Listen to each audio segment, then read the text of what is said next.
Salve, salve, mineradores! Tudo bem com vocês?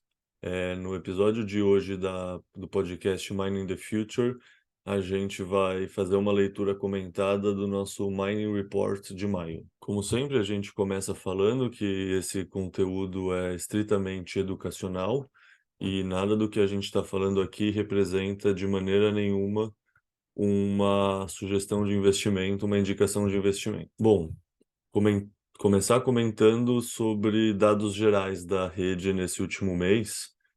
O preço do Bitcoin apresentou uma pequena variação, né? Tipo, ele começou o mês no dia 1º de maio, estava cerca de $28.175 e no final do mês, no dia 31 de maio, ele estava na faixa dos $26.800, o que representa uma variação negativa de 5%, 4,9%. O que para o preço do Bitcoin é falar que ele permaneceu estável ao longo do mês. Na verdade, nos últimos 2 meses, o preço do Bitcoin tem estado bem estável nesse patamar entre os 26.500 e os $29.000. Nesse último mês, a hash rate média continuou seu processo de crescimento também, e ela cresceu 4% em relação à hash rate média do mês anterior, de abril.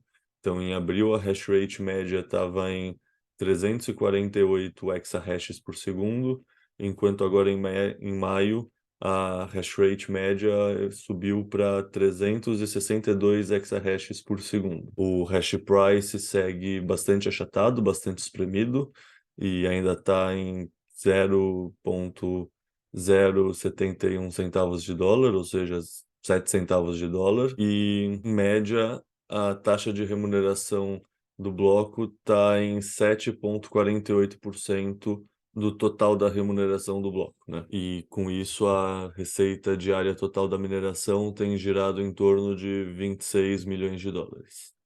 Comentando um pouco mais especificamente sobre a hash rate, como ela influi na dificuldade, a gente consegue ver nesse gráfico que está sendo apresentado aqui na imagem, como o movimento de subida da hash rate puxa junto a dificuldade. Então, mesmo em meses como o mês passado, que a gente não registrou nenhuma máxima histórica na hash rate, só o fato da hash rate média ter sido a maior hash rate média da história significa que a dificuldade também atingiu seu maior patamar na história. Isso era verdade ao longo do mês de abril, quando a dificuldade é esse ajuste de dificuldade aqui para cima, mais ou menos no final de abril, assim. Aí a gente viu um ajuste de dificuldade para baixo, é o único nessa sequência temporal, e o mês de maio foi marcado, depois desse leve ajuste de dificuldade para baixo, por outros 2 ajustes de dificuldades para cima, porque a hash rate média continua crescendo, e com isso a dificuldade está na sua máxima histórica atual. Vale comentar também que, apesar dessa recuperação que a gente vem observando no preço do Bitcoin nesse primeiro semestre, quando a gente começou o ano, a gente estava lá pelos 16.500, $17.000 por um Bitcoin, que hoje é negociado por cerca de $27.000, o que representa uma alta superior a 60%. Mesmo assim, de acordo com os indicadores que a gente acompanha, com as análises on-chain que a gente faz internamente, a gente ainda acredita que o preço do Bitcoin está cerca de 25% abaixo do seu valor justo. Isso é uma análise que a gente faz compondo o valor justo do Bitcoin de acordo com vários modelos distintos, e uma média desses indicadores nos mostra esse valor de desconto de cerca de 25% no preço atual que a gente paga no Bitcoin para o valor justo que ele deveria ter. Bom, comentar de uma expansão que a Arthur está passando, a gente fechou um acordo com a Compass Mining, que é uma mineradora americana que é focada em democratizar o acesso dos investidores à mineração de Bitcoin. Com esse acordo que a gente firmou com eles, a gente está expandindo nossa capacidade operacional e chegou a 12 megawatts de capacidade instalada, sendo que nessa localidade, nesse site, a gente ainda conseguiria expandir para um potencial de até 20 megawatts de potência operacional. No momento, a gente está nesse processo de expansão. Uma notícia interessante que saiu no ecossistema esse mês que a Tether, que é uma empresa que é bastante conhecida por ser a principal emissora de uma stablecoin, que é conhecida inclusive como Tether, mesmo nome, está planejando entrar no mercado de mineração de Bitcoin no Uruguai. O Uruguai é um país que tem uma rede elétrica principalmente focada em energia renovável, então a Tether espera, ao entrar no Uruguai, também mostrar como a mineração consegue estar atrelada a essa geração e monetização de um potencial energético renovável disponível. Bom, falando agora de um tema que tem ocupado bastante as atenções no ecossistema de mineração, que são os ordinals e as inscriptions, e o efeito que eles geram nas taxas. Bom, começar falando o que são os ordinals e inscriptions. São basicamente uma criação de um programador americano que chama Casey Rodamore, e o Casey criou os ordinals, que são basicamente uma forma arbitrária de se atribuir números aos satoshis individuais. A partir disso, ele também criou, dessa lógica dos ordinals que ordenam os satoshis, você consegue rastrear os satoshis nas transações feitas na rede do Bitcoin. Isso significa que você consegue atribuir dados a esses satoshis e quando uma transação é feita, você segue o número do satoshi e esse dado está inserido nesse satoshi com esse número. Então, a partir disso, se tornou possível a colocação de dados como textos e imagens dentro desses satoshis individuais, e esses satoshis individuais se tornaram rastreáveis. Ou seja, em outras palavras, surgiram NFTs dentro do Bitcoin, que essa capacidade de se colocar arquivos tanto de textos como de imagens é representada também por essa figura de macaco aqui, que é uma das inscriptions que já foram colocadas dentro da rede do Bitcoin. É a inscription número 634.696, esse macaco com olhos laser que está mostrando a língua e tem do lado o símbolo do Bitcoin. Posteriormente à criação desses ordinals e dos inscriptions, mais recentemente também surgiu uma coisa que chama tokens BRC20, que é basicamente o BRC20 é basicamente um padrão de emissão de tokens que permite utilizar o bloco do Bitcoin como base. Ele utiliza esse conceito dos ordinals e ele surgiu a partir do trabalho de um programador pseudônimo conhecido como Domo, e que lançou esse protocolo BRC20 em março desse ano. Agora, acho que 8 de março, se eu não me engano. E esse nome BRC20 é para ilustrar como a dinâmica dele funciona parecida com a dinâmica dos tokens ERC20, que são os tokens que você emite dentro da rede do Ethereum. No começo, quando essas inscriptions surgiram, e mesmo quando os BRC20 surgiram, muita gente ficou incomodada, assim, porque é um caso de uso diferente do espaço do bloco e da rede do Bitcoin, e muita gente viu isso como um ataque ao Bitcoin. Mas a verdade é que tanto as inscriptions quanto mesmo os tokens BRC20, eles estão utilizando regras que já são consenso na rede do Bitcoin há bastante tempo. Tipo, eles são filhos tardios que foram possibilitados, na verdade, graças a desenvolvimentos que surgiram com o Segwit, que é uma atualização de 2017, e com o Taproot, que é uma atualização do Bitcoin de 2021. Ou seja, são essas atualizações que geraram novas possibilidades de uso do espaço do bloco, que possibilitou pessoas que quiserem colocarem dados, ou seja, colocarem NFTs, colocarem qualquer coisa, tokens, dentro do bloco do Bitcoin. Isso gera toda uma dinâmica de como funciona a demanda pelo espaço do bloco. E no nosso Mining Report já de fevereiro, a gente fez o seguinte comentário sobre esse tema de surgimento dos ordinals e das inscriptions. Abre aspas.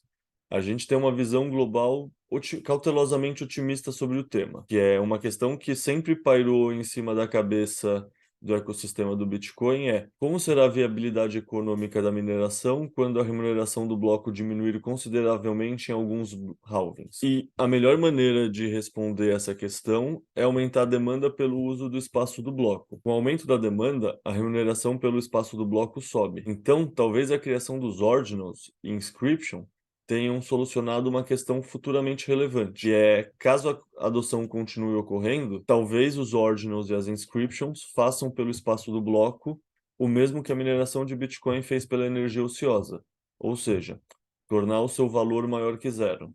Ou seja, nessa visão que a gente trouxe no Mining Report de fevereiro, a gente já mostrava que a gente estava cautelosamente otimista, a gente estava tentando entender o que ia significar realmente para a rede essa questão das inscriptions e dos ordinals, mas essa lógica de que tem mais pessoas competindo pelo mesmo espaço no bloco e, portanto, esse espaço no bloco se tornou mais valioso, era uma lógica muito clara desde aquela época. E, no fundo, o que a gente vem observando é realmente essa dinâmica.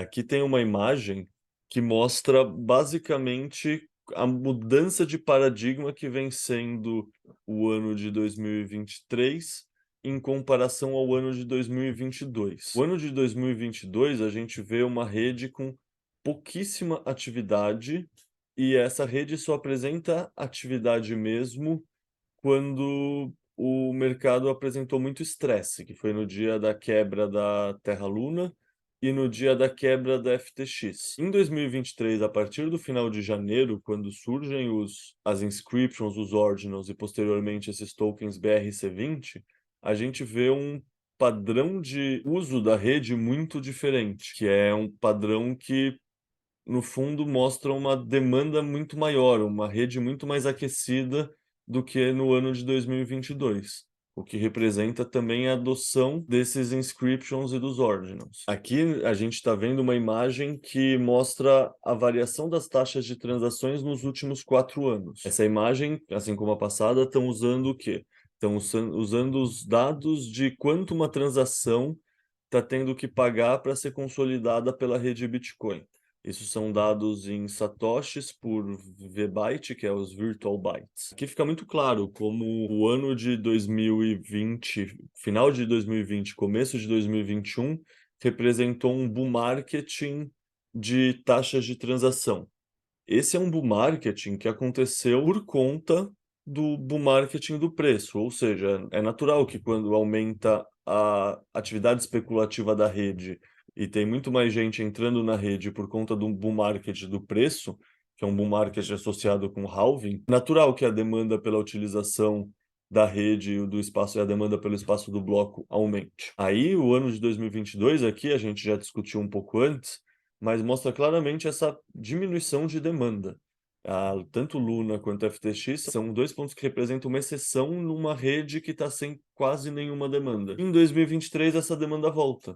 Essa demanda volta sem um bull marketing de preços, sem um aumento de atividade especulativa relacionada ao preço do Bitcoin. Ou seja, o que a gente está vendo agora é um aumento é um bull market fora de época, em poucas palavras, nessa demanda pelo espaço do bloco e, portanto, nas taxas da rede. Isso, por si só, é muito interessante, já mostra uma dinâmica muito diferente que não era usual na rede, é uma dinâmica nova que surgiu por conta dos inscriptions e dos ordinals. Em maio, ainda, a gente viu uma nova dinâmica que também nunca, não sei, pegou todo mundo de surpresa, assim, em poucas palavras. E se a gente pegar em março, abril, mesmo com o surgimento dos ordinals e das inscriptions, eles estavam aumentando a taxa basal de transação, mas eles não estavam gerando um FOMO e gerando uma urgência para fazer novas transações. Isso significava que eles não estavam elevando muito as taxas, eles estavam simplesmente transformando blocos que espaço vazio no bloco em blocos monetizados, em espaços monetizados, mas sempre por um valor mínimo. Agora, em maio, o que aconteceu foi que, quando surgiu um token que chamou VMPX, esse token ele tinha uma característica diferente, que é que ele tinha uma oferta finita também. E ao ele ter uma oferta finita, isso significou que os usuários que mintassem primeiro esse token iam garantir esse token para si.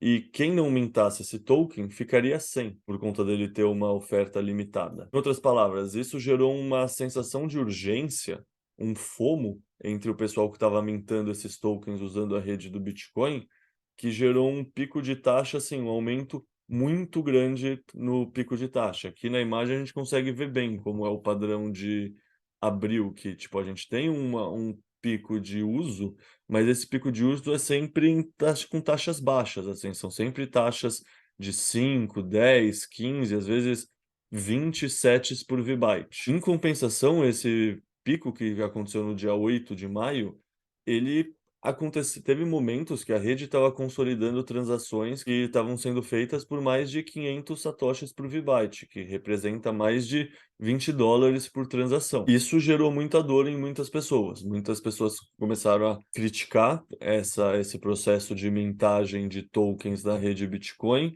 e a comentar que isso atrapalharia a adoção do Bitcoin como um todo, porque como você vai querer que alguém pague tanto numa taxa de transação? Ao mesmo tempo, isso também pode ser visto como um incentivo, uma volta dos incentivos para desenvolvimento de novas soluções de segunda camada, porque assim, só a Lightning não foi suficiente para dar conta desse aumento de demanda. E mesmo a Lightning ficou muito cara e com taxas elevadas. Então, quando tem um aumento pela demanda do espaço no bloco, isso vai significar que os preços vão subir, os preços de transação, e que, portanto, os usuários da rede do Bitcoin têm incentivo a desenvolverem novas formas de utilizar a rede para mitigar esses gastos, assim. Então, basicamente, é quando a taxa de transação sobe que os usuários são incentivados a terem soluções mais criativas, em poucas palavras. Aqui, essa é a última imagem da apresentação, ela ilustra muito bem esse conceito de como é a urgência que aumenta realmente